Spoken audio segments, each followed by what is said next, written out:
Assalomu alaykum do'stlar. Tabriklaymiz, siz bu videoni YouTube premyerasidan oldin ko'rmoqdasiz. Agar 1000 ta odam oddiy obuna yoki premium obunani sotib oladigan bo'lsa, biz darhol Naruto, Hunter X hamda Titanlar hujumi animelarini eksklyuziv tarzda sizlar uchun ilovamizga yuklaymiz. Ularni hatto televizorda Anishoir saytiga kirib, katta ekranda bemalol tomosha qilishingiz mumkin. Anishoir jamoasi bilan birga qoling. Yoqimli tomosha tilaymiz. Boshqa tomonda esa bizning qahramonlarimiz mashg'ulotdan sillasi qurib o'lib qolay deyishmoqda. Naruto sekin Sakuraning oldiga borib yalinishni boshlaydi. Sakura-chan, iltimos menga siringni o'rgat. Faqat anavi man Sasuke'ga aytib qo'yma.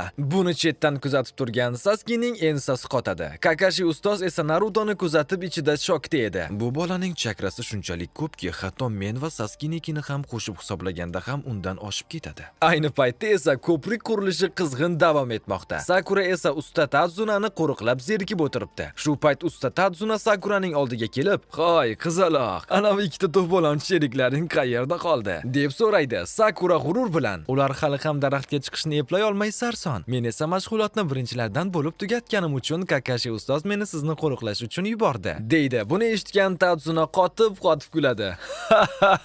"Zo'r hazil qilding, qizim. Sen-a, meni qo'riqlaysanmi?" Buni eshitib Sakuraning ichidagi ikkinchi Sakura g'azabdan portlab ketay deydi. Shu payt Tadzunaning ishchilaridan biri kelib vahima qila boshlaydi. "Usta, men ketaman. Gato hammamizni qirib tashlamasidan oldin jonimni saqlab qolishim kerak. Biz o'lib ketsak bu ko'prik kimga kerak o'zi?" deb yig'lamsiraydi. Ana xolos, qo'rqoqlar ham topiladi-da. Shu payt Tadzunaning asabi buzilib o'sha qo'rqoq ishchisini haydab yuboradi. O'rmonda esa Naruto va Sasuke'ning ahvolini ko'rsangiz, yig'lagingiz keladi-ya. Ust boshlari yirtilgan, loyga belangan. Naruto hansirab, "Jin ursin, nega bu shunchalik qiyin?" deb noliydi, lekin ikkalasi bir-biriga shunday raqobat bilan yomon qarab qo'yishadi-da, "Men sendan o'zib ketaman" degan ma'noda yana daraxtga qarab yugurishadi. Qoyil, haqiqiy raqobat ketmoqda. Bu payt Sakura va usta Tadzuna bozorlik qilish uchun qishloqqa tushishadi, lekin qishloqning ahvolini ko'rib Sakuraning yuragi ezilib ketadi. Do'konlarda umuman oziq-ovqat yo'q. Peshtaxtalarda faqat chirigan eski sabzavotlar yotibdi. Gato butun qishloqni xarob qilibdi. Bu payt bitta och qolgan bechora bolakay Sakuraning oldiga kelib ovqat so'raydi. Sakura unga o'zidagi shokoladni beradi. Bolakay xursand bo'lib rahmat aytganicha yugurib ketadi. Ko'rdingizmi do'stlar? Bu qishloqni qutqarish qanchalik muhim ekanligini siz ham tushungandirsiz. Tadzuna tushuntiradi. Qishlog'imizning bu abgor holatiga o'sha yaramas Gato sababchi. Hamma undan dahshatli darajada qo'rqadi. Odamlarda umid qolmagan. Faqatgina mana shu qurilayotgan ko'prik bizni Gatoning zulmidan qutqarib, xalqqa yana umid bera oladi. Buni eshitgan Sakura ichida, "Naruto, Sasuke, biz albatta ularga yordam berishimiz shart" deb o'ylaydi. O'rmonda esa bizning ikkita qaysar qahramonimiz Naruto va Sasuke hali ham mashg'ulot bilan ovora. Sasuke tinimsiz harakat qilib daraxtning ancha tepasiga belgi qo'yib tashladi. Naruto esa asabiylashib, "Agar faqat Sasuke'ni o'ylayversam, umuman diqqatimni jamlay olmayman" deb o'zini o'zi qo'lga oladi. U Sakuraning maslahatini eslab, chakrasini oyoqlariga yo'naltiradi va daraxtga tirmashishni boshlaydi. Lekin aynan shu payt Sasuke unga gapirib chalg'itadi va Naruto gumburlab pastga tushadi. Naruto o'rnidan turib alamidan baqirishni boshlaydi. Sasuke esa xotirjamlik bilan Narutodan Sakuraning boyagi sirli maslahatini so'raydi. Naruto esa tirjayib, "Hech qachon aytmayman, o'zing top" deb rad etadi. Sasuke buni eshitib hayron qoladi, lekin sahnada esa bularni qarang, Naruto va Sasuke xuddi 2 yil ovqat ko'rmagandek yovvoyilarcha ovqat yeyishmoqda. "Yana ber, yana" deb bir-biriga yomon qarab, haqiqiy ovqat yeyish chempionatini boshlab yuborishdi. Ashaddiy raqobatchilarda bular o'zi aslida. Lekin oxiri nima bo'ldi deng? Ikkalasi ham bo'kkuncha yeb, oxiri qayd qilib yuborishadi. Sakura asabi buzilib, "Hoy, ochofatlar, me'yorida yesanglar bo'lmaydimi? Yegan narsalaringni hammasini isrof qilding-ku" deb dakki bera boshlaydi. Ular ko'proq energiya yig'ish uchun shunday ahmoqona musobaqa qilayotgan edi. Shu payt Sakura devordagi bitta yirtilgan rasmga e'tibor qaratadi. Rasmning bir qismi ataylab yirtib olingan edi. Tadzunaning qizi Tsunami bu rasm uning marhum eriga tegishli ekanini aytadi. Usta Tadzuna esa g'urur bilan, "Odamlar uni qishlog'imizning haqiqiy qahramoni deb atashardi" deydi. Buni eshitgan kichkina Inari indamasdan o'rnidan turib xonadan chiqib ketadi. Tsunami ham uning orqasidan yugurib otasiga tanbeh beradi. "Dada, Sizga necha marta aytganman, Inarining oldida uni umuman gapirmang deb. Sakura hayron bo'lib, o'zi nima bo'lgan deb so'raydi. Tadzuna oxiri xo'rsinib tushuntiradi. U odam Inarining o'z otasi emasdi, lekin ikkalasi bir-biriga juda yaqin, xuddi ota boladek edi. O'sha paytlar Inari juda quvnoq, baxtli bola edi. Lekin keyin hammasi barbod bo'ldi. Qishloqning umidi,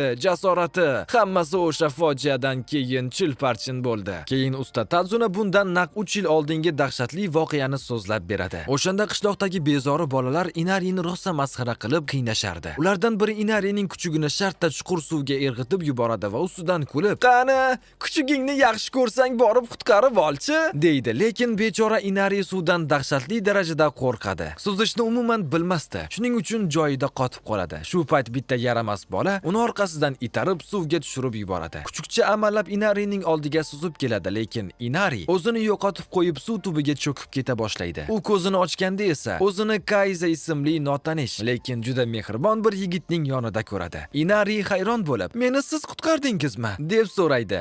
Kaiza jilmayib, "Ha, qani, kel.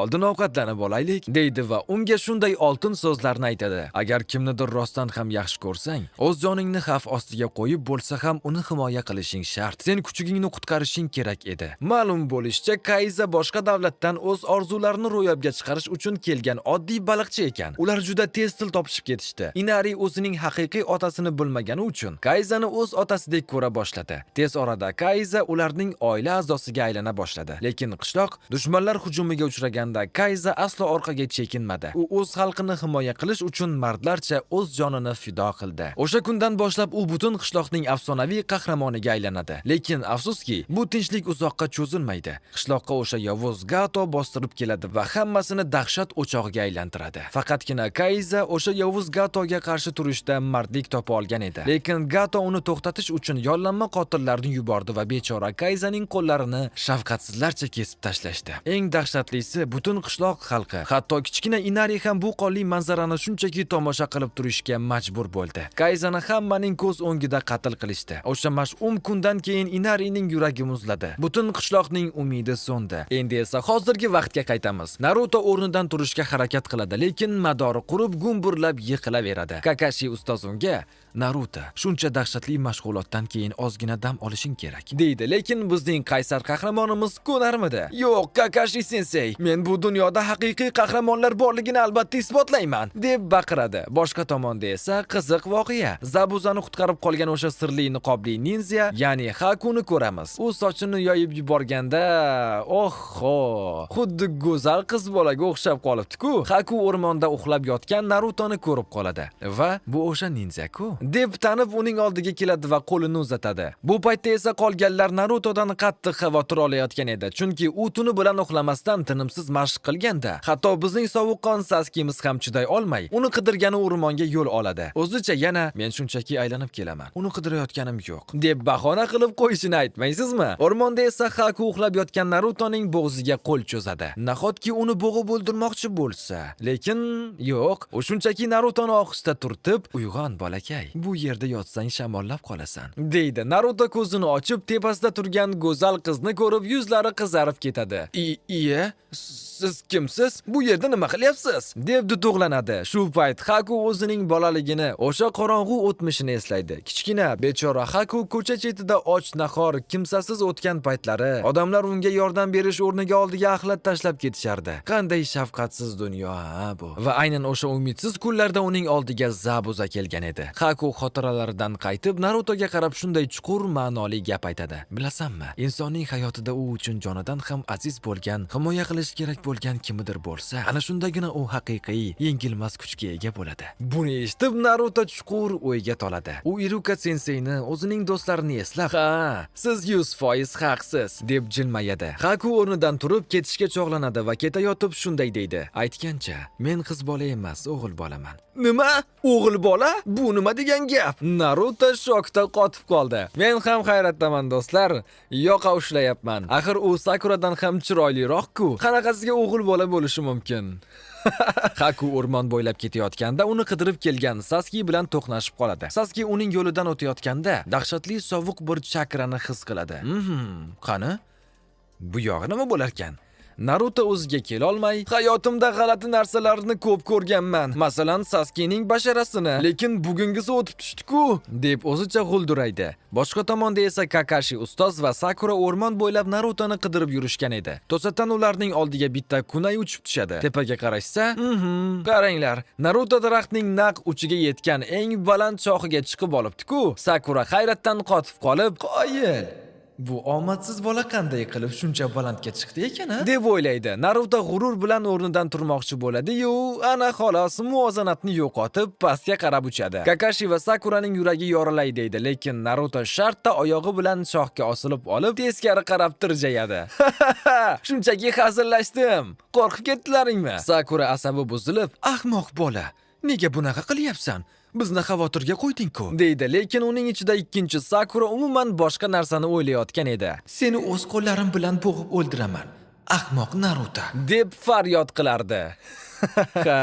Kakashi ustoz esa xavotir bilan nimadir yomonlik yaqinlashayotgandek tuyulyapti, deb o'ylaydi va aynan shu payt Narutoning oyog'i rostdan ham sirpanib ketadi va u chinakamiga pastga qulaydi. Kakashi va Sakura yana shokda, lekin bizning qutqaruvchimiz Sasuke yashindek tezlikda paydo bo'lib Narutoni havoda tutib oladi. Senga qachon aql kiradi o'zi? G'irt tentaksan, deb jerkib beradi Sasuke. Qoyilmisiz? Sasuke yana qahramon. Boshqa tomonda esa Haku Zabuzadan yaralaringiz tuzalishiga yana qancha vaqt ketadi, deb so'raydi. Oradan biroz vaqt o'tib tun tushadi. Qarasak, Naruto va Sasuke daraxtning eng tepasiga, yulduzlarga qadar chiqishibdi. Sasuke hansirab, "Bo'ldi, Naruto, pastga tushamiz", deydi. Ikkalasi ham uyga sudralib, arang yetib kelishadi. Ust boshlari dabdala, o'lib qolay deyishmoqda. Naruto zo'rg'a jilmayib, "Biz buni uddaladik, daraxtning eng uchigacha chiqdik", deydi. Buni eshitib Kakashi ustoz xursand bo'lib ketadi va barakalla, endi sizlar ham usta Tadzunani qo'riqlash missiyasiga tayyorsizlar, deb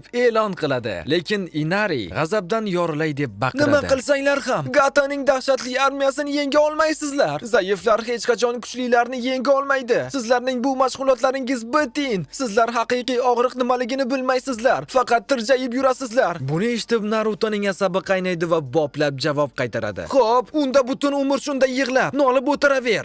Yig'loq qo'rqoq", deb shartta xonadan chiqib ketadi. Bechora Inari esa yig'lab qolaveradi. Ertasi kuni Kakashi, Sasuke va Sakura usta Tadzuna bilan ko'prikka yo'l olishadi. Bizning dangasa Naruto esa topdingiz, og'zini ochib xurrak otib uxlab yotgan edi. Boshqa tomonda esa Gato Zabuzaga telefon qilib, "Qachon ishingni tugatasan o'zi?" deb asabiga tegadi. Zabuza g'azablanib telefonni shartta oyog'i bilan pachoqlab tashlaydi va Hakuga qarab, "Tayyormisan?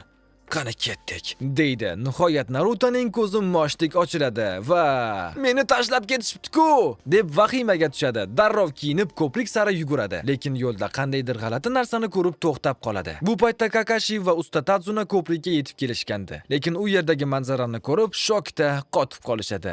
Hamma ishchilar qonga belanib yerda hushsiz yotardi. Kutilmaganda atrofni quyi qop-qorong'u tuman qoplay boshlaydi. Kakashi darrov jangovar holatga o'tib, "Tayyor turinglar. Bu Zabuzaning yashirin tuman jutsusi", deb ogohlantiradi. Tuman ichida Zabuzaning sovuq ovozi yangraydi. "Kechirasiz, Kakashi. Sizlarni biroz kuttirib qo'ydim shekilli." Va Zabuza ularning naq ro'parasida paydo bo'ladi. Buni ko'rib Sasuke qaltirashni boshlaydi. Nahotki u yana qo'rqib ketgan bo'lsa? Lekin Sasuke miyig'ida kulib, "Men qo'rquvdan emas, jang qilish hayajonidan qaltirayapman", deb dahshatli gapni aytadi. Kakashi unga ishonib, "Qani, boshla Sasuke", deydi. Sasuke yashindek tezlikda otilib borib Zabuzaning hamma suv klonlarini bir soniyada pachoqlab tashlaydi. Shundan so'ng haqiqiy Zabuza va niqobli Haku ularning ro'parasida paydo bo'ladi. Zabuza kulib, "Oho, bu bolakay ancha kuchayib qolibdi-ku. Haku, uni o'zing hal qilasan", deydi va o'zi dahshatli tezlikda Kakashiga tashlanadi. Jang qizigandan qiziq tus olyapti do'stlar. Lekin boshqa tomonda usta Tadzunaning uyda dahshatli voqea yuz berayotgan edi. Gatoning yollanma qotillari uyga bostirib kirishadi.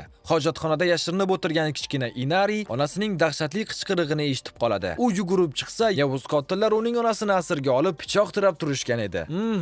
Qani, endi nima bo'lar ekan? Gatoning yaramas odamlari Inarini ko'rib, uni o'ldirish uchun bostirib kelishadi. Lekin shu payt Inarining onasi yig'lab, "Iltimos, Inariga tegmanglar. Uning hech qanday aybi yo'q. Buning evaziga nima desangiz qilaman", deb yalanadi. Buni eshitgan iflos qaroqchilar xursand bo'lib, onasini o'zlari bilan sudrab keta boshlashadi. Bechora Inari esa qo'rquvdan qaltirab, dod deb yig'layotgan edi. Lekin to'satdan uning qulog'ida Narutoning o'sha achchiq gaplari jaranglaydi. "Sen butun umr shunday yig'lab o'tasan. Yig'loq qo'rqoq." Keyin esa qahramon otasi Kaizaning oltin so'zlarini yodga oladi. "Agar kimnidir rostdan ham yaxshi ko'rsang, o'z joningni fido qilib bo'lsa ham uni himoya qilishing shart. Qani, Inari, o'zingni ko'rsatish vaqti keldi." Otasining gaplaridan dahshatli motivatsiya olgan Inari ko'z yoshlarini artadi-da, g'azab bilan Gatoning odamlarga qarab yuguradi. Onasi vahima ichida, "Inari, to'xta, orqangga qayt", deb baqiradi, lekin Inari aslo to'xtamaydi. Qaroqchilar esa, "O'zing tilab olding, tirrancha", deb yaltiroq qilishlarini sug'urib, uni chopib tashlashga chog'lanishadi. Buni ko'rgan bechora onaning yuragi dosh bermay shartta hushidan ketadi. Boshqa tomonda ko'prikdagi jangda esa Haku Saskiga qarab o'tkir ignalar yomg'irini yog'diryapti. Saski ularni kunayi bilan arang to'sib qolyapti. Atrof to'la suv, Saskining esa faqat bitta qo'li bo'sh edi. Haku yaqqol ustunlikka ega va eng dahshatlisi, Haku atigi bitta qo'li bilan dahshatli tezlikda ninja ishoralarini yasashni boshlaydi. Buni ko'rib Saski va Kakashining jag'i yerga tegib qoladi. Bitta qo'li bilan, a? Gap yo'q senga. Haku ishoralarini tugatib, sovuqqonlik bilan maxfiy jutsu, 1000 ta o'lim ignalari deb baqiradi. Shu zahoti yerdagi hamma suv tomchilari osmonga ko'tarilib, minglab o'ta o'tkir dahshatli muz ignalariga aylanadi va bu ignalar yomg'iri to'ppa-to'g'ri Saskiga qarab uchib keladi. Ana bo'lmasam, Saski nima qilarkan endi? Kadr yana Inariga o'zgardi. Qaroqchilarning qilichi Inariga tegdi deb o'ylagandik, lekin qarasak u yerda Inari emas, oddiy yog'och bo'lagi yotibdi. Ha, bu o'rin almashtirish jutsusi. Inarining onasi ham g'oyib bo'lgan. Qarasak bizning qahramonimiz Naruto ularni qutqarib qolgan ekan. Urra! Inari hayratda. "Naruto, qaroqchilar kelganini qayerdan bilding?" deb so'raydi. Naruto esa jilmayib, "O'rmonda ketayotib yarador qilingan hayvonni, daraxtdagi kunay izlarini ko'rib qoldim. Hamma izlar to'g'ri sizning uyingizga olib borayotgan edi", deydi. Qoyil, Naruto nafaqat kuchli, balki aqlli ham bo'libdi-ku. Keyin Naruto o'sha yaramas qaroqchilarning changini chiqarib, boplab adabini berib qo'yadi. Endi esa ko'prikdagi dahshatli jangga qaytamiz. Saski chakrasini oyoqlariga jamlab shunday balandlikka sakraydiki, bu dahshat ignalaridan arang qilt etmay qutulib qoladi va ko'z ochib yumguncha Saski Hakuning naq orqasida paydo bo'lib, unga shunday dahshatli tepki tushiradiki, Haku uchib ketadi. Bum! Ol ulishingni, Haku. Buni ko'rgan Zabuza shokda qotib qoladi. "Yo'q, bu aqlga sig'maydi. Hakudan tezroq odam bo'lishi mumkin emas", deb o'ylaydi. Kakashi ustoz esa g'urur bilan jilmayib, "Mening jamoamni past baholama, Zabuza. Saski qishlog'imizning eng yosh va eng zo'r jangchisi. Sakura esa eng o'tkir aql egasi va nihoyat bizning birinchi raqamli, o'ta giperaktiv va kutilmagan ninjamiz Naruto Uzumaki", deb maqtanadi. Boshqa tomonda esa Naruto Inaridan kechirim so'rab, "Sen qo'rqoq emassan, aksincha, juda ham jasur, mard bo'lasan", deb unga dalda berayotgan edi. Buni eshitib Inari xursandligidan yig'lab yuboradi. Naruto esa shamolday uchib ko'prik sari jangga otlanadi. Ko'prikda esa vaziyat o'ta jiddiylashyapti. Haku qandaydir g'alati, dahshatli jutsuni ishga soladi. Uning butun tanasidan muzdek sovuq chakra tarqala boshlaydi. Saskining atrofini to'satdan muz bo'laklari yig'ib, ko'z ochib yumguncha uni ulkan muzli ko'zgular qamog'iga solib qo'yadi. Haku yashindek tezlikda o'sha muz ko'zgularining ichiga kirib ketadi. Endi Saski qaysi ko'zguga qaramasin, hammasida Hakuning aksini ko'radi. Kakashi ustoz Saskini qutqarish uchun yuguradi, lekin yaramas Zabuza uning yo'lini to'sib qoladi. "Sening raqibing menman", deydi u. Haku esa muz ko'zgular ichidan Saskiga har tomondan dahshatli ignalar yomg'irini yog'dira boshlaydi. Saski ignalar orasida qolib, qonga belanib og'ir yaralanadi. Voy bechora, Saskini endi kim qutqaradi? Buni ko'rgan Sakura, "Saskimni qutqaraman", deb jon holatda u tomon yuguradi va kunay otadi, lekin Haku ko'zgudan sekin chiqib, kunayni shartta havoda tutib oladi. Qoyil qolish kerak uning tezligiga. Lekin aynan shu payt tashqaridan kimdir Hakuga qarab ikkita dahshatli syuriken uloqtiradi va Haku muvozanatini yo'qotib pastga qulaydi. Bum! Bu qutqaruvchi kim deysizmi? Albatta bizning birinchi raqamli to'polonchimiz Naruto Uzumaki. U yetib keldi do'stlar. Aytgancha yigitlar, video qanday ketyapti? Pastda kommentariyalarda albatta o'z fikringizni yozib qoldiring. Xullas, shundan keyin Naruto o'zining mashhur soya klonlarini yarata boshlaydi, lekin Zabuza buni ko'rib darrov Narutoga qarab syurikenlarni otib yuboradi. Naruto nima bo'layotganini tushunmay shokda qotib qolgan. Syurikenlar unga tegishiga bir baxiya qolganda Haku o'zining ignalarini otib syurikenlarni to'xtatib qoladi va Narutoni qutqaradi. Tasavvur qilyapsizmi? Haku Zabuzaga qarab, "Men u bilan o'zim xohlagandek jang qilaman. Iltimos, aralashmang" deydi. Keyin Haku Naruto bilan gaplashishga tushib ketadi. Shu payt Sasuke fursatdan foydalanib Hakuga qarab ignalar otadi, lekin Haku ularni shunday osonlik bilan aylanib o'tadiki, xuddi bu uning uchun oddiy o'yindek. Keyin Haku yana o'sha muzli ko'zgularga kirib ketadi va Sasuke'ga qarab yomg'irdek ignalarni yog'diradi. Hech kim bu ko'zgularning qaysi birida haqiqiy Haku borligini bilmaydi. Qolganlari shunchaki aks xolos. Lekin qanday qilib u to'rt tomondan igna ota olyapti? Bu aniq jumboq bo'lib qolmoqda. Agar u ichkaridan, Naruto esa tashqaridan bir vaqtda hujum qilsa, bu tuzoqdan chiqib keta olishadi. Lekin qarasaki, Naruto uning ro'parasida turibdi. Chunki u Sasuke'ni qutqaraman deb o'zi ham ko'zgular ichiga kirib olgandi. Ya'ni endi ikkalasi ham qopqonga tushishdi. Ana, xolos. Sasuke asabiylashib, Narutoga baqira boshlaydi va ikkalasi jang o'rtasida aytishib ketishadi. "Ey, baraka topkurlar, jang qilyapsizlarmi yoki arazlashyapsizlarmi?"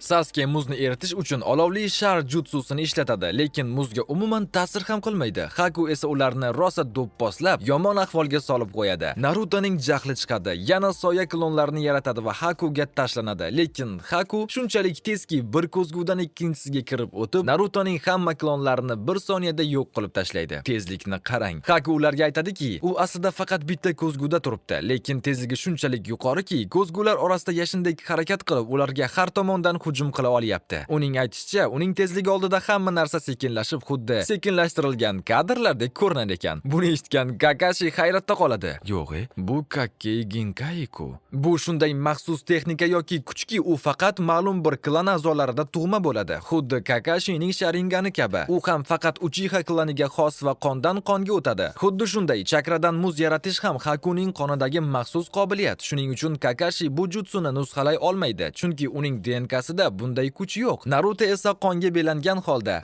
"Men bu yerda o'lmayman. Orzuyimga yetishim kerak" deb baqiradi. Qoyil, iroda degani shunaqa bo'lishi kerak o'zi.